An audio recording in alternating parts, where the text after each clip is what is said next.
All right, we are going live. All right, hello, welcome. All right, so I'm sorry I'm going a little bit, I'm going live a little bit late today.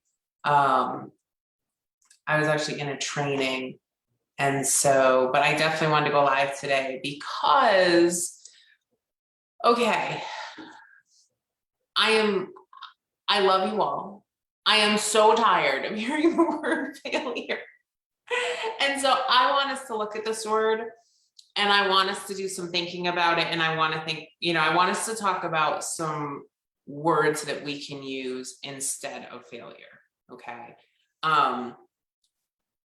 Because, and I don't know where this is, and I'd love to know for those of you that are watching, if you're watching live, let me know. If you're watching replay, say hello, because I love to know that you're here.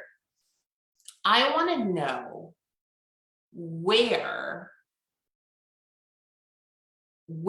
failure became a bad thing for you. What's the first time you remember like somebody saying like you failed or failure's bad or something? Because like that is such a like triggering and traumatizing word for so many people. Hey guys, so I see Jennifer, I see Teresa, I see Melanie. I love to know like what that was for you, because it's really interesting, because when I was growing up, so I went to this very small school from K to 2, and the school was very experimental. You could kind of go at your own speed, and it wasn't Montessori, but it was very much like go at your own pace, go with the child, like learn, experiment, succeed, stumble. Like it was this really, really cool environment. And so during that, that age of like 6 to 9, 6 to 8, there wasn't this pressure that everything has to be right. Everything has to be an A, and you were rewarded for experimenting, right? And so when I transferred schools in the 3rd grade and things became about, you either pass or you fail, or you succeed or you fail. And I remember the difference, right? And like how that made me feel. But I also, because I had that other experience, failure was not like a bad thing. And I remember like even in my household, like my parents always expected me to get really good grades. And I did well enough to kind of have everybody leave me alone. But it was, I don't know, like I never grew up with that like fear of failure. Now, I will tell you though, I did grow up with, always wanting to please my parents and have my parents be proud of me. But for, at least for me, there was never that like fear of failure, right? And so when I started teaching bookkeeper training school, and even when I was teaching college, you would have these students come up and like before they even did anything, there was this innate fear of failure, right? And so I think it's really important that we think about this. We kind of unpack this a little bit. So I'd love to, if you're watching, I'd love to know, and you don't have to put this in the chat. If you want to, you can, but I'd love to have you kind of unpack and think about like, where does that fear of failure first come from? Like, where do you remember that first being a thing in your brain? And it's interesting because like I already see this in Eric, and Eric is only 3, where like he doesn't like to get things wrong. And so sometimes we have to kind of challenge him a little bit and kind of push him and let him do things incorrectly. Which is really hard as a parent, I know, but I want him to have that experience of not doing everything right all the time. because we're never going to do it right all the time. And somehow for lots of people, that means if I don't do it right the first time, I've failed. And I don't see that. And so that's why I kind of want to talk a little bit about kind of looking at things from a different perspective. So like, for example, people will post in the Empowered Bookkeeper Network that they took the QuickBooks certification exam for the first time and they failed. And my response is typically, well, how many sections did you pass? Because it's 6 sections, or was 6 sections. We'll see what it is when the new exam comes out this month. How many sections did you pass? And I've had everything from like, well, I didn't pass anything, but I got at least, I got a 70 or better on all the exams. I'm like, oh my God, you're so close. That's amazing for your first try. Or I've had people tell me, oh, I passed 3 sections, I passed 2 sections, I passed 4 sections. And I'm like, wow, that's amazing. Okay, so that means that those sections you don't have to take again. That's awesome.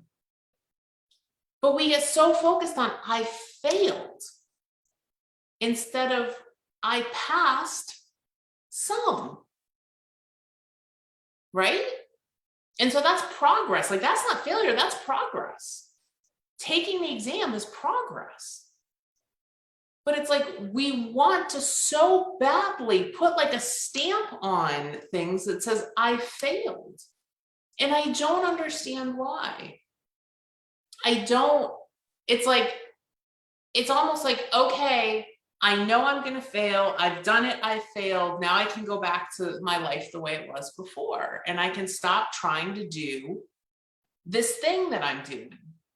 It's almost like some people are like looking for validation.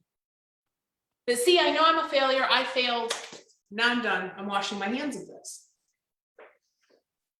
We were talking about this in the course the other day. So Jen said, great point that you passed some. That's right. Like people aren't even acknowledging that, right? They're just like, no, failed, done, right? And they're not seeing the progress that they're making. And so, I'm so glad that helps you, Jen. That's great. So I want you to think a little bit, because we were talking about this in I think it was last night on our new member call. Anytime you try something new, no matter what it is, okay, it could be trying to walk every day. It could be trying to eat better. It could be trying to learn a craft or a skill or start a business. Whatever you are trying to do, if it's something that you've never done before, you are going to have stress. You are going to have anxiety. Because that's what we do as people. That's the way our brain works. Okay. The only way, and I don't even think this works, but the only way to avoid stress and anxiety is to sit on the couch and watch Netflix. And even if you do that, you're going to have stress and anxiety over the fact that you're just sitting there watching Netflix and you're not doing something bigger with your life. So at least if you're going to cause some stress and anxiety, let's grow, right? Let's do new things, because I think that is so much more productive and so much more useful for you than sitting there just worrying about, the lack of change that you're making in your life. If we're going to create stress, let's do something. Let's move in a direction. And so the next time you think to yourself, I'm so afraid I'm going to fail. Okay. I want you to unpack that, because a lot of times what we do is we just kind of sit there and we're like, no, I'm not thinking about this. I'm not going to do this. The problem is, if you do that, I'm a big believer that if you don't have a conversation with your fear, the only one that's talking is fear. Okay. And so you really need to have a conversation with it. Why are you so afraid you're going to fail? And we did that, I was doing this with somebody in the group, and they said, well, I failed at everything I've ever done before. And remember, fear always talks in absolutes. I've said this before. Fear always talks in absolutes. And so when you hear you always, every, no one, that's fear. Okay. And so we talked it through, and it's not that they failed at everything they've ever done, right? They failed at a couple things, but our brains always turn to that, right? Because so we have, oh my goodness, I don't have notes for this. We have this system in our brain. It's called your RAS, okay? And your RAS, what that does, because there's so much stimuli that you have going on, okay? There's so much stimuli around you that if your brain processed everything, right, it would be too much. And so your RAS is your filter, okay? And it's the part of you that goes, okay, these are the things that are important. These are the things that I want Kristen to see.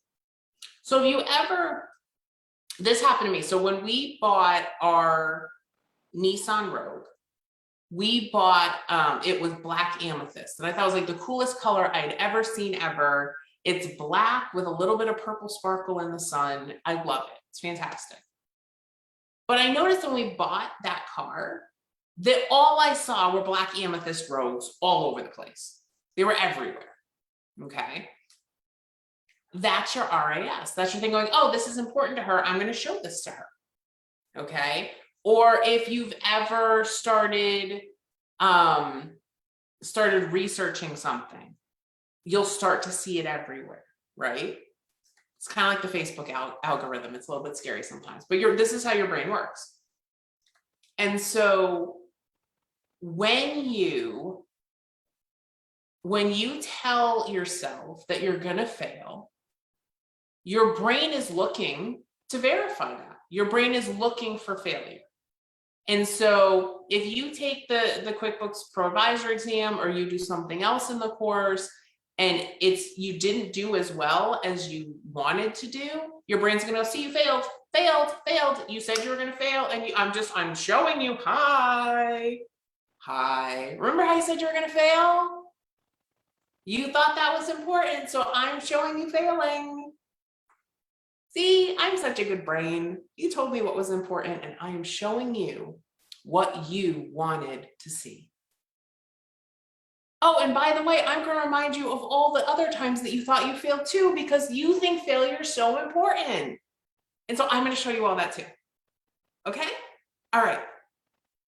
And that's why you get all of those messages, all of those thoughts, all of those things keep rushing back. Because when you go into something saying, I'm going to fail, I'm going to fail, I'm going to fail, just like I've always failed, I'm going to fail, you're telling your brain, you're telling your RAS that that's important to you.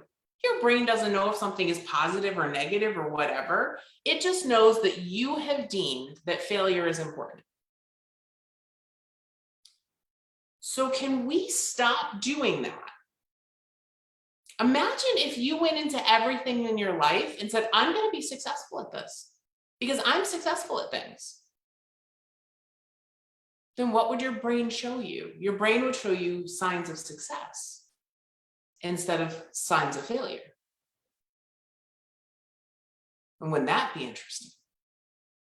How would your life look different if you were always looking for success in your life, or learning opportunities, or progress, or forward movement, instead of looking for all the times that you failed? What would that do for your mindset, for your ability to get things done, and just for, your general overall happiness?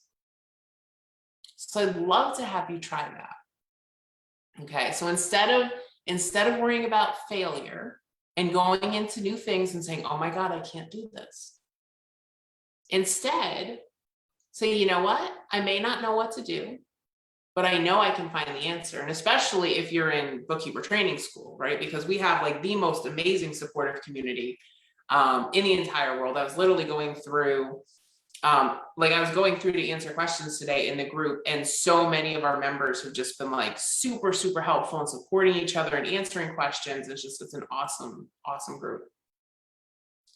But imagine if you thought and said, I may not know how to do this, but I'm going to figure it out because I figure things out. I bet you that would make a world of difference. And so I'd love for you guys, if you're watching this, I would love for you to try to do that over the next couple days, and then come back and check in on this post or check in on my live on Thursday and let me know what that's doing for you. Okay. All right, guys, thank you so much for watching. We have a brand new podcast episode out today. We're talking about retirement plans for women this week on the Small Biz Mama podcast. You can go to smallbizmama.com and click on the episode, or you can find Small Biz Mama anywhere you listen to podcasts. All right, guys, take care. Have an awesome day, and I'll talk to you soon. Bye.